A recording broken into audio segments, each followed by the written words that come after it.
Bem, vou chamar então o nosso próximo palestrante. É o Felipe Noronha Andrade, da Secretaria Municipal de Meio Ambiente do Rio de Janeiro. Tá? O título específico da palestra dele é o papel da geotecnologia na formação do Plano Municipal de Conservação e Recuperação da Mata Atlântica, no município do Rio de Janeiro. E o Felipe ele é biólogo, formado pela FRJ, mestre em Geografia pela UFRJ, trabalha atualmente como técnico da Gerência de Monitoramento Territorial da Secretaria Municipal de Meio Ambiente, atuando em projetos de planejamento e gestão ambiental. E é também professor do Departamento de Geografia da PUC-Rio. Olá, boa tarde. Como o Hélio falou, me chamo Felipe Noronha, trabalho na Gerência de Monitoramento Territorial da Secretaria Municipal de Meio Ambiente do município do Rio de Janeiro. Vou falar um pouco sobre o Plano Municipal de Conservação e Recuperação da Mata Atlântica, que está em processo de elaboração ali na SMAC, e o papel da geotecnologia na formulação, contribuindo aí na formulação do Plano Municipal. O Plano Municipal da Mata Atlântica, o PMMA, ele foi instituído pela Lei da Mata Atlântica e também pelo seu decreto de regulamentação, que determinou que todos os municípios inseridos no bioma Mata Atlântica, para que eles tenham acesso a investimentos provenientes do Fundo de Restauração da Mata Atlântica, que é gerido pelo Ministério do Meio Ambiente, eles devem produzir o seu plano municipal e propor, submeter projetos de ações estratégicas ao fundo para ser analisado e investido em projetos voltados à conservação.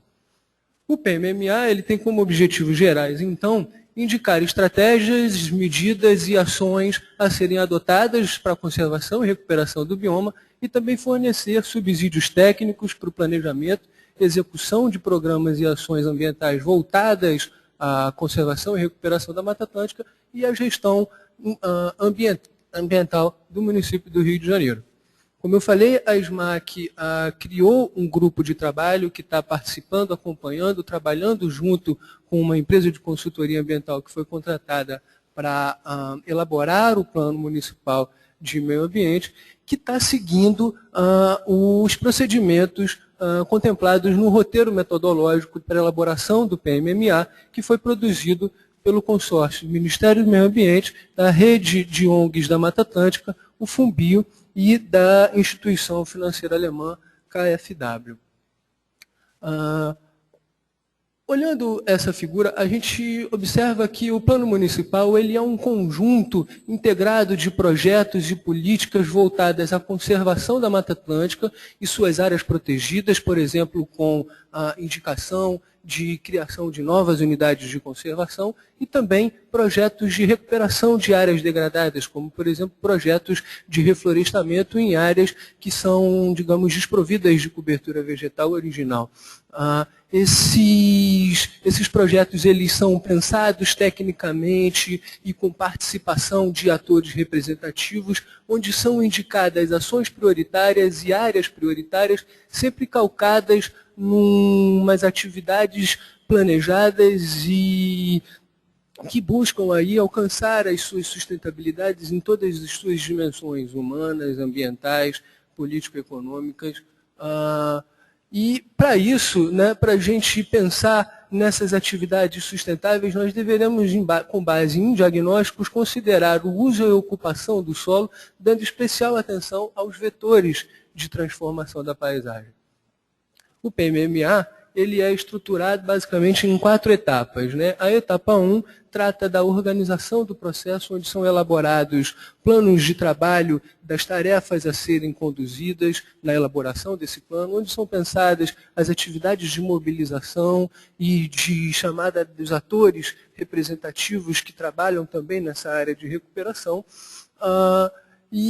Como segunda etapa, nós temos, então, a elaboração propriamente dita do plano municipal, que é dividido, digamos aí, em três subitens. O item de diagnóstico da situação ambiental, de conservação da Mata Atlântica no município, o subitem de análise ambiental integrada, onde são definidas aí, por exemplo, áreas prioritárias a serem elaboradas, estimuladas para serem implementados projetos de conservação e recuperação, pensando sempre na definição de visão do futuro da implantação desse plano municipal da Mata Atlântica ao longo do tempo, e a formulação dos planos de ação estratégicas e de medidas a serem adotadas. Em seguida tem a etapa 3, que trata da análise da aprovação do plano municipal pelo Conselho Municipal de Mata Atlântica, CONSEMAC, e a etapa 4 é a etapa de implantação do plano municipal, com monitoramento contínuo das suas ações e com a análise dos resultados que são obtidos ao longo do tempo.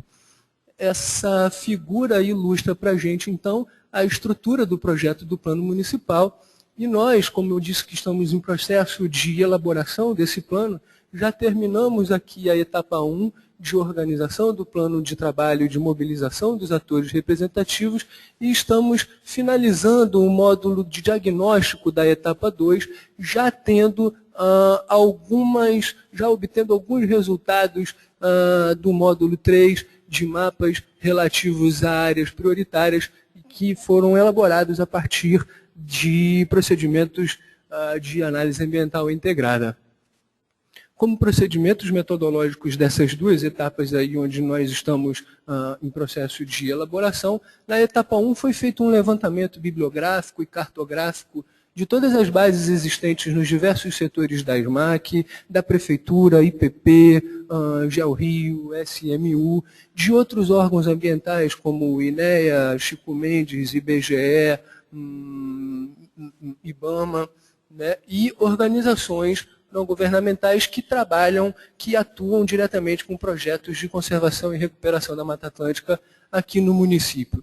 Em paralelo, foi elaborado o plano de trabalho que deu para a gente a condução das tarefas a serem cumpridas ao longo da elaboração do plano e foram pensadas também as primeiras atividades de mobilização e realizadas as primeiras entrevistas com os atores representativos da área.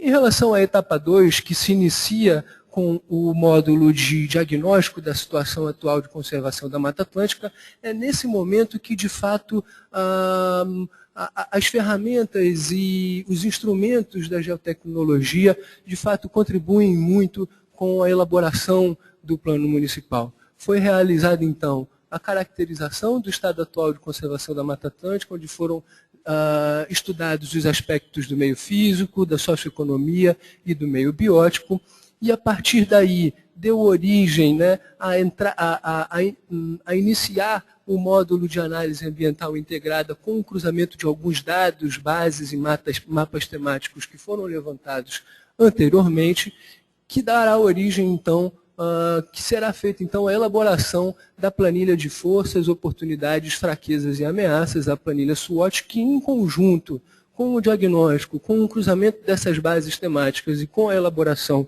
da planilha SWOT, nos trará resultados de indicação de áreas prioritárias potenciais a serem implementados projetos de conservação e recuperação. Finalizando essa etapa do módulo 3 de análise ambiental integrada, será feita uma organização, uma sistematização do banco de dados gerados, integrado, obviamente, às bases espaciais da SMAC, como, por exemplo, o SIG Floresta, que está em andamento. Em seguida, a gente entra na etapa da formulação dos projetos e das ações estratégicas a serem implementadas, quando são direcionadas ações executivas para implementação do Plano Municipal de Conservação e Recuperação da Mata Atlântica. Como resultados preliminares, né, naquela primeira etapa, nas primeiras atividades, foram realizadas diversas reuniões e entrevistas com atores representativos desse campo de trabalho de conservação e recuperação da Mata Atlântica, onde foi possível elencar os projetos em andamento, os projetos em prospecção, aqueles projetos em destaque que estão sendo muito bem sucedidos e também as lacunas existentes, principalmente em relação às articulações político-institucionais, não só dentro da Prefeitura, dentro da SMAC, como também entre diferentes órgãos institucionais que trabalham com o meio ambiente, que acabam por si só reduzindo a capacidade de gestão ambiental do município, né? Em seguida, entramos na etapa de diagnóstico da situação atual da conservação da Mata Atlântica, fazendo um estudo detalhado dos aspectos do meio físico, socioeconomia e meio biótico, e é nesse momento em que a geotecnologia contribui muito na representação, na análise e na interpretação espacial dos dados geobiofísicos e sociais. Para isso foram analisadas diversas fontes e bases já consolidadas por exemplo, pela IPP, pelo INEA, pela própria SMAC, e com base no cruzamento desses dados foram elaboradas novas bases dentro do andamento desse processo de realização do diagnóstico da situação atual e foram elaborados já alguns produtos preliminares que nos indicarão, dentro desse módulo de análise ambiental integrada, quais são, por exemplo, áreas prioritárias a serem implementados projetos de conservação e recuperação. Bom, não vai dar tempo de falar muito sobre o estudo detalhado que foi feito em relação aos aspectos do meio físico, em relação aos aspectos do meio socioeconômico. No entanto, vou apresentar para vocês aqui rapidamente uma linha de estudo em relação à análise que nós fizemos, um trabalho que nós fizemos com base nas fontes utilizadas relativas ao meio biótico, né? Foi feita uma análise detalhada do mapa de uso do solo de 2011, consolidada pelo IPP, onde a gente observa aqui, né, os polígonos em verde são as áreas que representam áreas com cobertura arbustiva arbórea, as áreas que estão, os polígonos desenhados, coloridos com cor verde claro, são as áreas relativas que representam as áreas com cobertura gramíneo-lenhosa, e as demais são áreas relativas ao uso de diversas classes, como, por exemplo, áreas institucionais, áreas residenciais, áreas agrícolas, né? Ao analisar esse mapa de uso de solo de 2011 e compará-lo com o mapa de uso do solo de 2004, por exemplo, cruzando esses dados, a gente chega a um mapa, a partir da função de Change Detection, a gente chega a um mapa de transformação da paisagem nesses últimos 10 anos aí, né, onde a gente, em relação ao uso do solo, no município do Rio de Janeiro, onde a gente observa que os polígonos em vermelho, eles representam as áreas naturais que foram transformadas em áreas artificiais. E os polígonos em verde escuro, eles representam aí as áreas artificiais que foram transformadas em áreas naturais, né? Os polígonos em cor verde claro são as áreas representativas de áreas naturais que se mantiveram como áreas naturais ao longo desses 10 anos, e em cinza as áreas artificiais que foram mantidas como áreas artificiais. Pensando em números quantitativos, esse gráfico mostra para a gente que nesses últimos 10, 12 anos aí, cerca de 50 quilômetros quadrados ou mais ou menos 5.000 hectares de áreas no município do Rio de Janeiro foram transformadas de área natural para área artificial, enquanto que cerca de 6 quilômetros quadrados ou 600 e pouco hectares de áreas do município foram transformadas de área artificial para área natural. Mantidas somaram cerca de 60.000 hectares de áreas naturais mantidas como áreas naturais e cerca de 55.000 hectares de áreas artificiais mantidas como áreas artificiais. Apenas para discriminar, áreas artificiais são o conjunto de classes que correspondem às áreas de favela, áreas agrícolas, de exploração mineral, áreas com prefeitorias e aqueles outros serviços gerais, né? Enquanto que as áreas naturais correspondem às áreas cobertas com classificadas como cobertura arbórea arbustiva, afloramentos de rocha, corpos hídricos e áreas sujeitas à inundação. Além desse trabalho de análise e de detecção das mudanças nesse período dos últimos 10 anos, foram também analisadas a base de mapeamento da cobertura vegetal que foi elaborada pela SMAC no ano de 2011, e esse mapa é um mapa mais detalhado, onde ele diferencia as diferentes faces do bioma Mata Atlântica com os seus ecossistemas florestais, os seus outros ecossistemas associados, onde a gente percebe que nos 3 grandes maciços da Tijuca e no maciço da Pedra Branca há uma grande mancha de cobertura florestal de vegetação secundárias em estágios médios e avançados de regeneração da Mata Atlântica, e no maciço de Jericinó-Mendanha ele se destaca também pela presença de uma floresta mais preservada, classificada como floresta ombrófila densa montana e submontana. Temos também aqui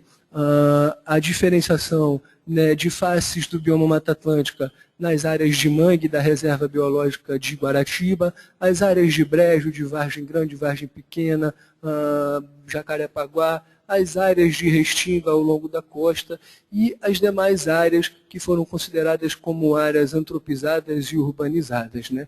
Em termos...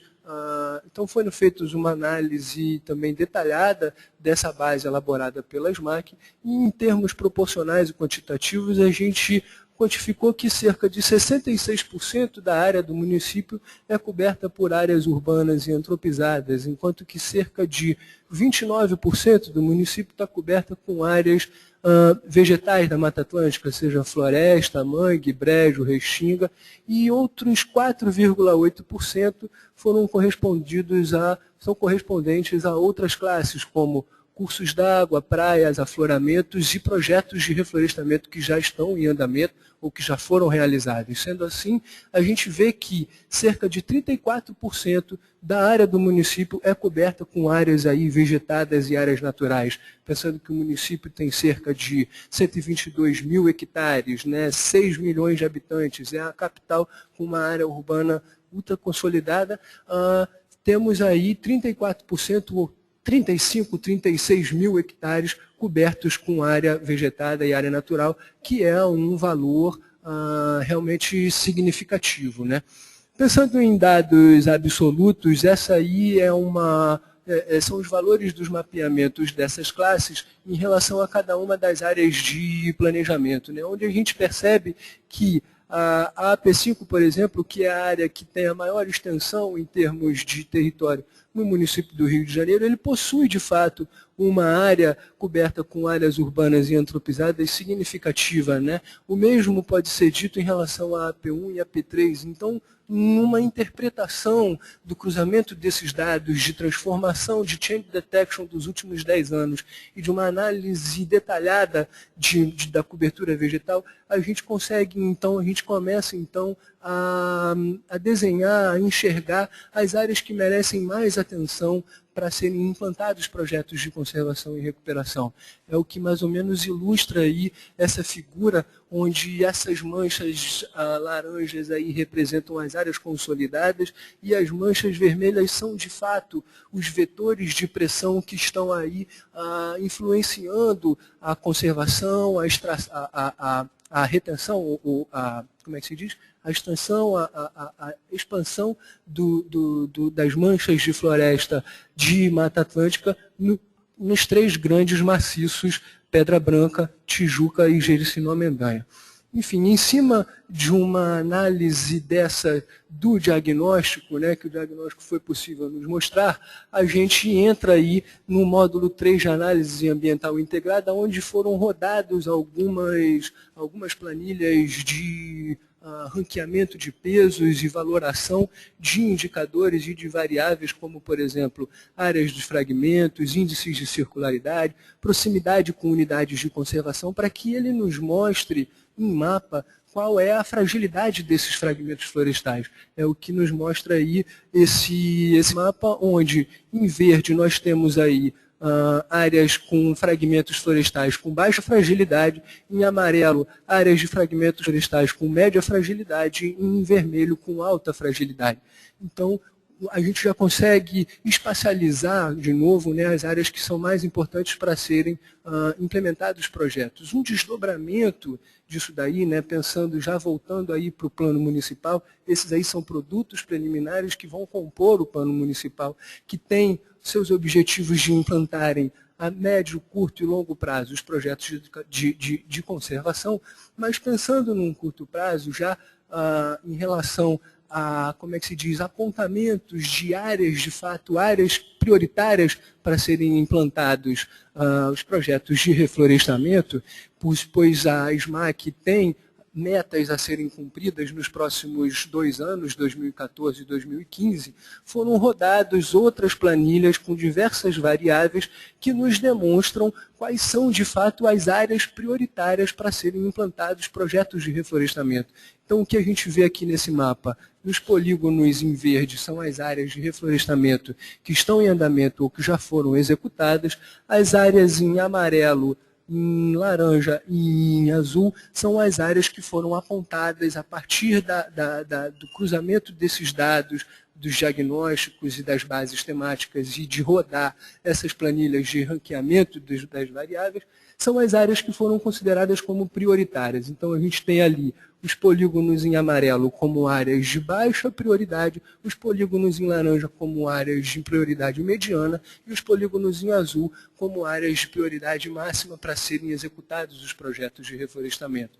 Um próximo passo disso daí é a primeira etapa para se viabilizar a implantação desses projetos, que é levantar, selecionar dentre essas as áreas que devem ser feitos levantamentos à pesquisa fundiária. Então, com base numa discussão técnica da equipe, do grupo de trabalho, da equipe que está trabalhando nesse projeto, foram, como é que se diz, selecionadas dentre essas áreas prioritárias as áreas que devem ser feitas na primeira etapa de pesquisa fundiária para a gente entender a viabilidade de implantação de projetos de reflorestamento para os próximos 2 anos, 2014 e 2015, considerando que o Rio de Janeiro será alvo de diversos eventos internacionais que vão acontecer aí nos próximos 3 anos, né?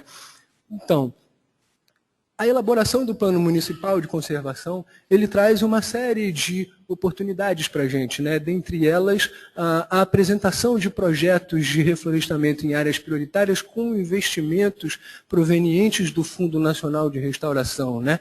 Também investimentos em projetos para elaboração de planos de manejo de unidades de conservação que já foram elaboradas a partir, por exemplo, dos fundos de compensação ambiental, ou até mesmo o apoio e a indicação da criação de novas unidades de conservação, todas elas pensadas na maneira de serem geridas de forma integrada, sabendo da existência, por exemplo, do desenvolvimento do projeto Mosaico Carioca de Unidades de Conservação.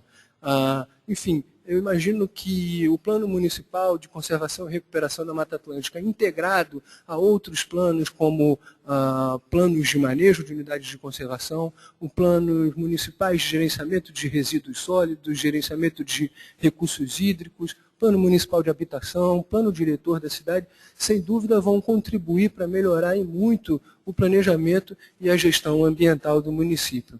Enfim, eu agradeço aí a atenção de vocês, espero ter conseguido passar com clareza esse projeto que está em andamento pela SMAC. Obrigado.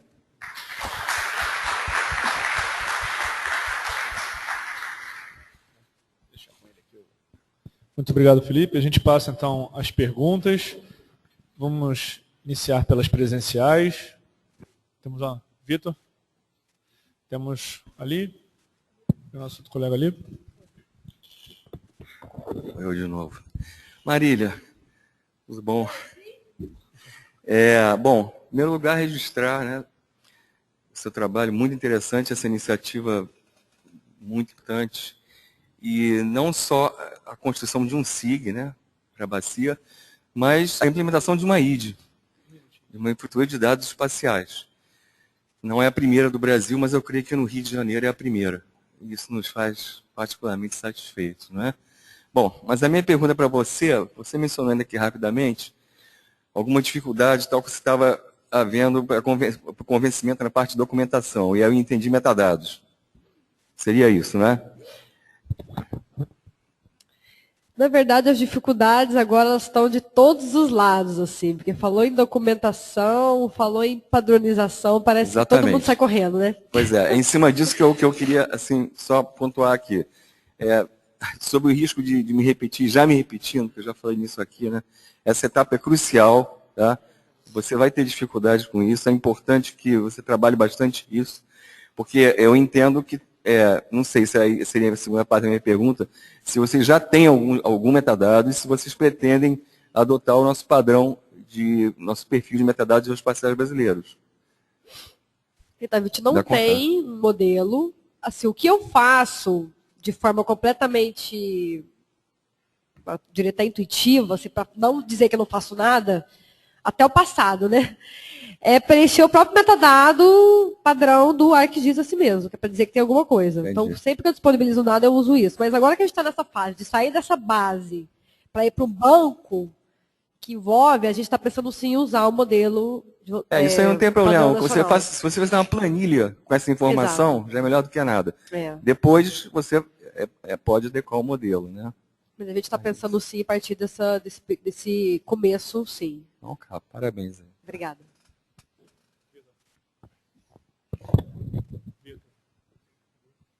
Aqui na frente, lá atrás também. Aqui na frente primeiro. Na frente aqui primeiro.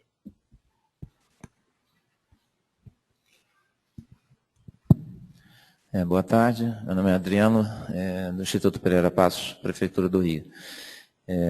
A minha pergunta vai muito em função de eu ser um usuário dessa região, né? E sempre achei muito interessante esse projeto. Nunca tive muitas informações, essa é uma questão também que eu coloco, acho que a população dessas regiões não tem muita informação em relação a esse projeto. Acho que seria um ponto a ser explorado. O foco inicial, como você colocou, foi a questão da Lagoa de Araruama. Muito se fala que a poluição que foi ocasionada ao longo dos anos se deu, obviamente, pelas ocupações irregulares e desinfraestruturadas na região, mas muito também por conta do assoreamento do canal de entrada de água para a lagoa. Muito se viu, em tese, pelo menos, a partir do esforço que foi feito de dragagem do canal, de que houve uma melhoria muito efetiva, né, com ciclos, né, quer dizer, melhorou muito, piorou, e efetivamente, tanto eu quanto a população, acho que não receberam informações a respeito de como é que está sendo isso monitorado.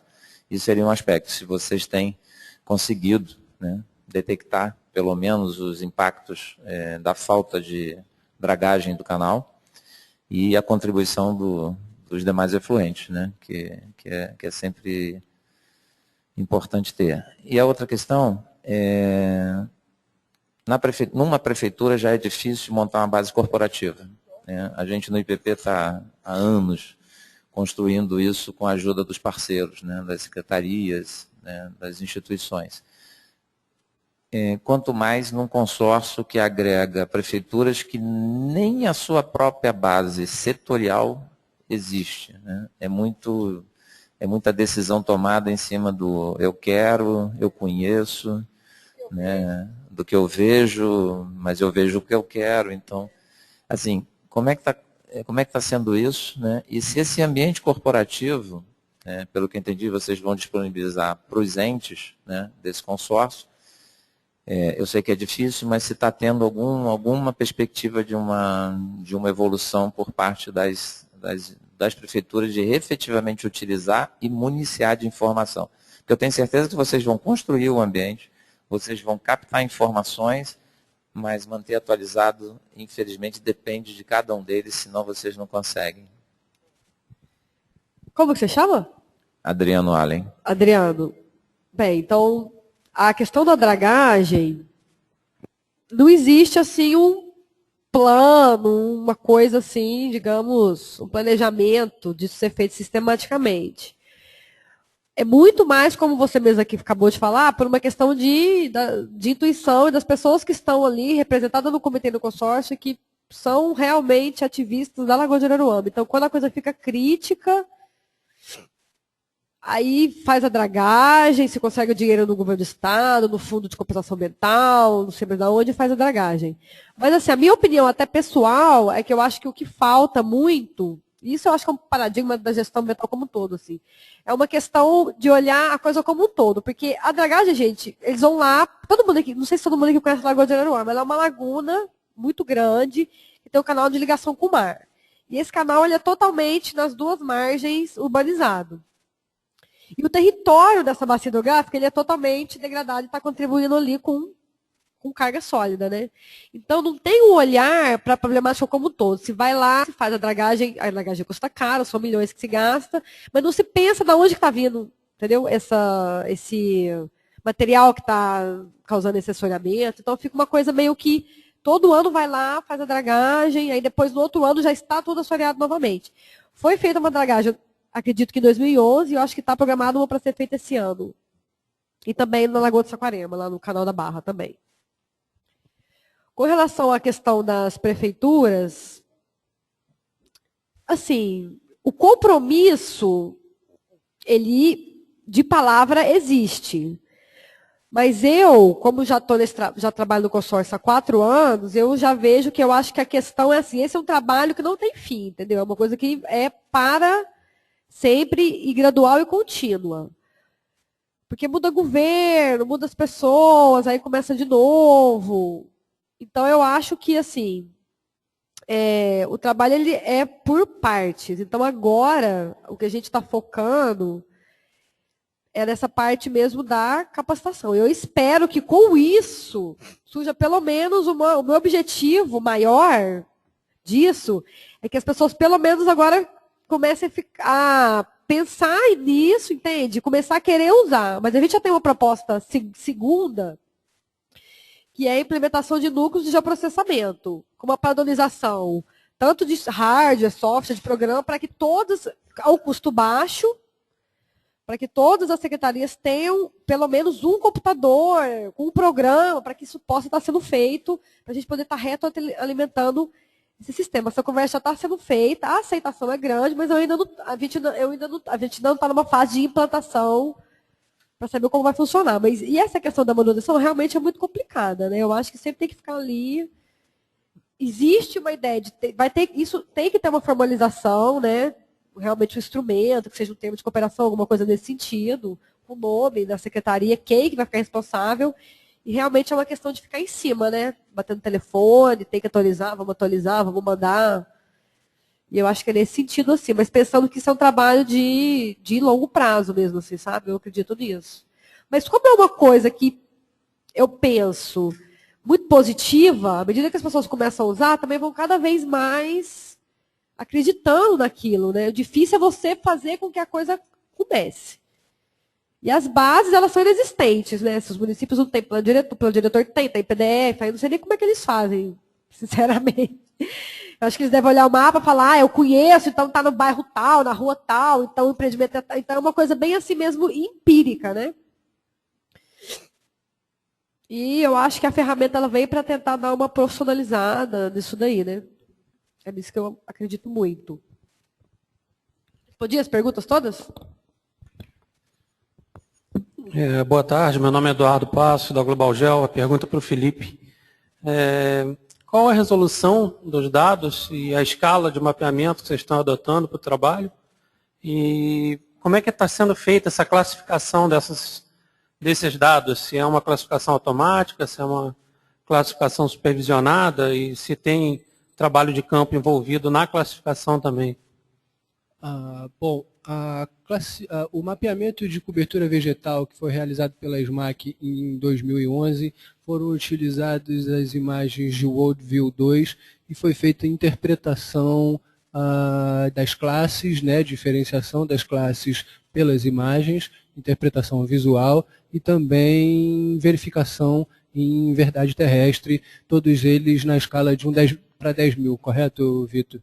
Todos eles na escala de 1 para 10 mil. Mais alguma pergunta presencial?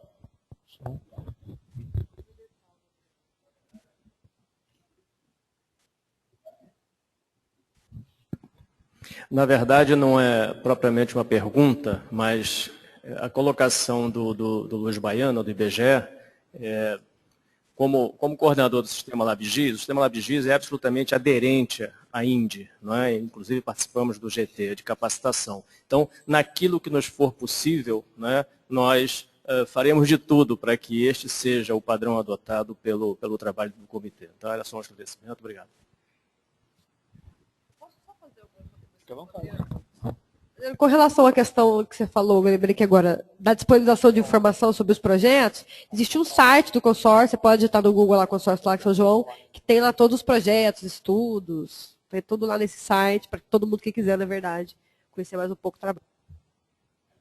E eu também faço de tudo para que a gente siga os padrões da INDE. Mas existe um movimento, que eu não sei se todo mundo aqui conhece, que o governo do estado tem o seu banco de dados espacial, está desenvolvendo um sistema e tudo, então existe um pouco. Eu não consigo ter acesso à parte documental deles para saber até que ponto eles são aderentes à INDE. Então, já estão aderidos? Então, problema nenhum, porque o máximo que poderia acontecer é eu ter que dar uma puxadinha para lá, mas se eles já estão, então, melhor ainda. Bem, o Vitor informou que não temos perguntas online, então eu vou fazer uma pergunta para o Felipe. A questão ambiental no Rio de Janeiro é bastante complexa, em especial por a gente ter nossos maciços, que são as principais áreas de vegetação relativamente em bom estado de conservação, cercado por áreas urbanas ou periurbanas, né?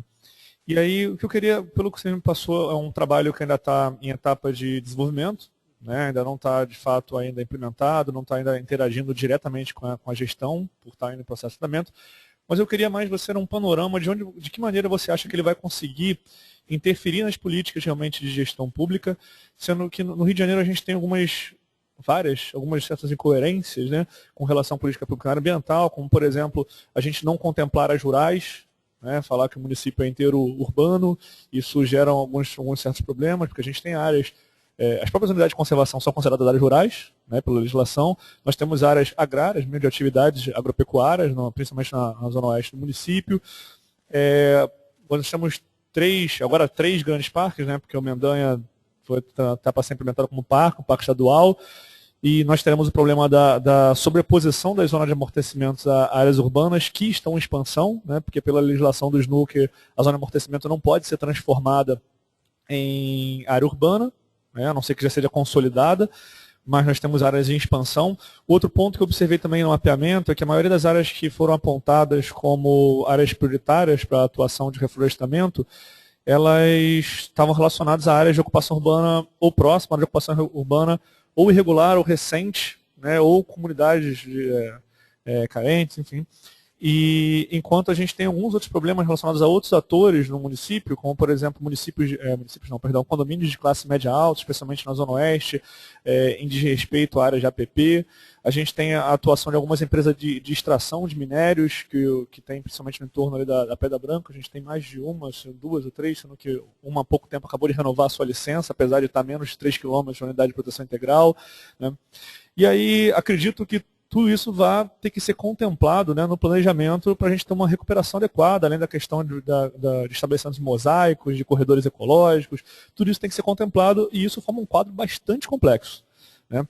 E aí eu queria, talvez, mais do que uma resposta precisa, mas um panorama, a sua opinião de como você acredita que esse plano pode vir a influenciar na mudança desse quadro, na mudança, talvez, no direcionamento das políticas de gestão ambiental no município do Rio de Janeiro.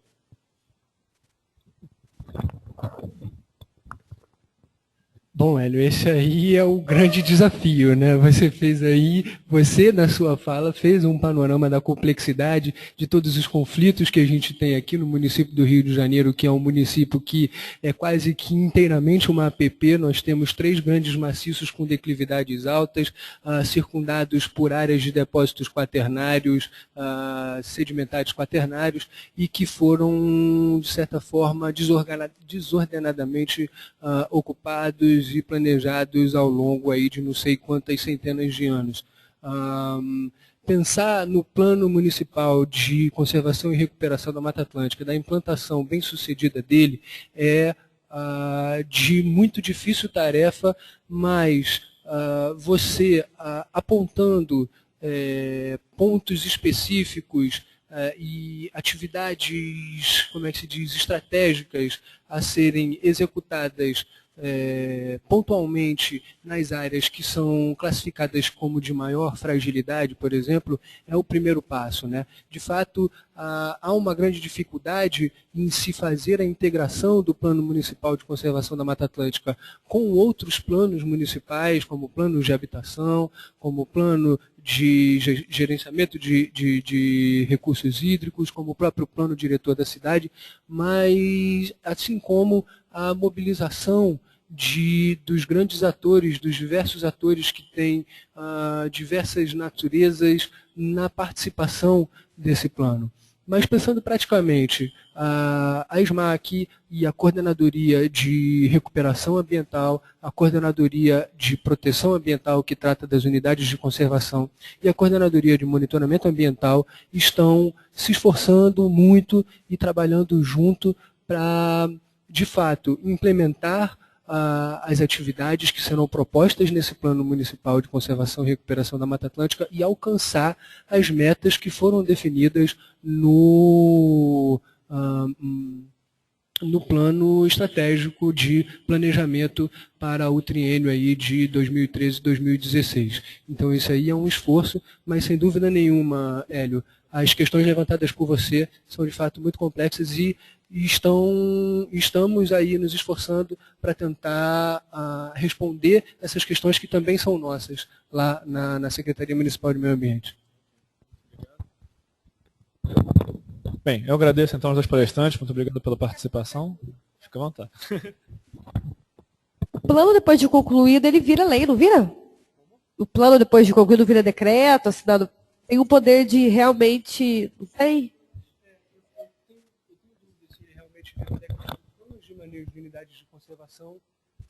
O plano de manejo de unidades de conservação, por exemplo, elas viram decreto, né? Uhum. Mas, de fato, essa questão legislativa, digamos, se o Plano Municipal de Conservação e Recuperação da Mata Atlântica vira um decreto após elaborado, eu não sei te responder. Você sabe, Vitor?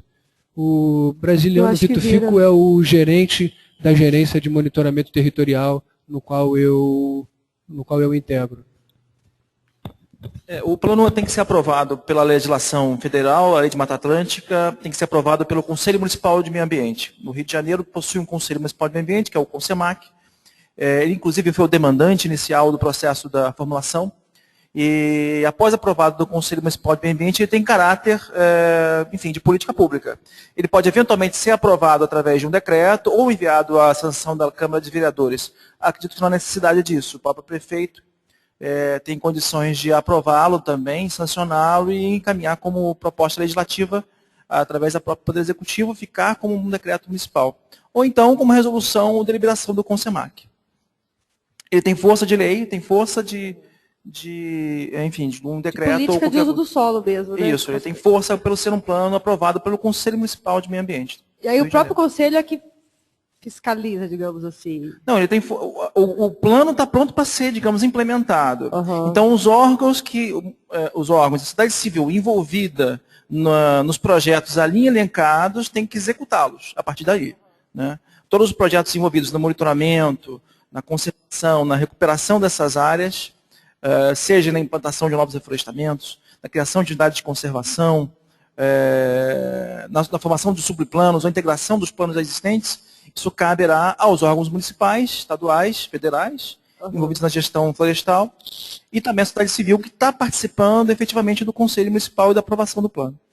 Você pode só se identificar para o público online? Eu sou o brasiliano Vitor Fico, sou da Secretaria Municipal de Meio Ambiente, sou gerente da área de monitoramento territorial. Bem, mais alguém para colaborar com o debate?